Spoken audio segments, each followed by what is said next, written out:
এই ଟୁର୍ଣ୍ଣାମେଣ୍ଟଟି 27 ରୁ 31 এই ମାସରେ ହେଉଛି এই ଜାଗାରେ ହେବ ଦିଦି ସିଦ୍ଧି ମଣ୍ଡପରେ ପ୍ରଥମ ଥର ପାଇଁ ଆମର ମାନସ ବାବୁ ଯିଏକି ISS ସେଣ୍ଟରର ଡାଇରେକ୍ଟର ଅଛନ୍ତି ସେ 16 ମସିହା ପରେ ଆଜି ପୁଣି ଆରମ୍ଭ କରିଛନ୍ତି ଏହି ଯୋଜନା ଯେଉଁଟାକି ଫିଡେ ରେଟିଂ ମାନ୍ୟତା ପ୍ରାପ୍ତ ପାଇଛି ଏ ଟୁର୍ଣ୍ଣାମେଣ୍ଟ ଏଥିରେ ଇଣ୍ଟରନ୍ୟାସନାଲ ଲେଭେଲରୁ ପିଲା ଆସିପାରନ୍ତି କିନ୍ତୁ ଆମର ଇଣ୍ଡିଆ ଲେଭେଲ ତ ବହୁତ ପିଲା ନିଶ୍ଚୟ ଆସିବେ ଖେଳିବା ଆମେ ଆଶା କରୁଛୁ एक्चुअली से आगुरी 3टी रेटिंग टूर्नामेंट कर सारी दक्षता प्रतिपादन कर सारी तेणु ये प्रमोट करे आपण भी आपणकर जो कार्यधारा थिला पूर्व सेटा को आगू को बढ़ातु वर्तमान आमर ओडिशा चेस एसोसिएशन प्रति जिले में चेष्टा करुच्ची रेटिंग टूर्नामेंट करने कोचिंग कैंप करने डिस्ट्रिक्ट मान को प्रमोट करा डिस्ट्रिक्ट जो टूर्नामेंट करने स्कूल टूर्नामेंट करने तेणु प्रथम यही वर्ष आज मानस बाबू जो पदक्षेप नहीं मु निश्चित भाव कंग्राचुलेसन जनाऊँ आशा करुँची आगामी दिन में से ओडिशा चेस रे जो सब अग्रगति कर से गोटे बड़ रोल करेंगे इंटरनेशनल सेक्टर पक्षर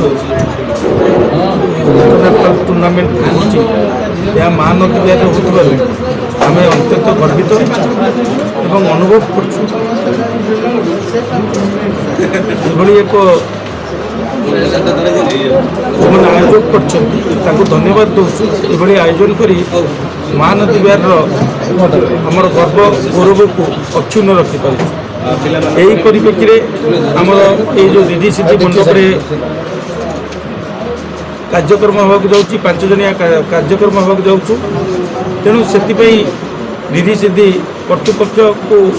आम निर्देशनामा देचु जो भाव में सुंदर एवं सरस भाव में इंटरनेशनल गेम को सुनाम अर्जन कर से दिगरे की पदक्षेप दे पारे से एक आम ब्लू प्रिंट भी मत प्रस्तुत कर विशेषकर ये एक जो कथा भट्ट बाबू आमर कहते चेस हूँ एक रॉयल गेम एवं mind game a mind game रे बहुत राज्य एवं आमर पड़ोसी राज्य भी पार्टिसिपेट संख्या अधिक रही जमी ठीक भाव में जोगाजोग व्यवस्था हो गमनागमन व्यवस्था हो रही व्यवस्था हो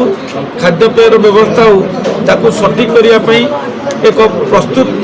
रूट मैप आम तैयारी टूर्नामेंट आम जो एत परिश्रम करुचु 5 दिनिया टूर्नामेंट और इंटरनेशनल रेटिंग टूर्नामेंट गोटे खेलिया जो पेरेन्ट्स तो पिला ओडिशा बाहर को लेकिन जाते जो बहुत खर्चांत से 5 दिन जाइए रे होटेल रे खेलें सक्सेस होती कि विफल होती किंतु जो कटक होची कैटेगोरी उच्च 2 लाख टकर कैश प्राइज रखाई गोटे छोटिया बहुत बड़ आम योजना करमती आम 2 लाख कैश सहित 53टा ट्रॉफी रखाई विभिन्न एज ग्रुप रे मैंने अंडर 7 छोट पिलाटे खेलुले भी 10टा प्राइज पाइबे under 7 under 9 under 11 under 13 under 15 एमती 5टा कैटेगोरी 50टा ट्रॉफी रखाई एवं टॉप 20 को प्राय पाखापाखि 1 लाख टका दिया।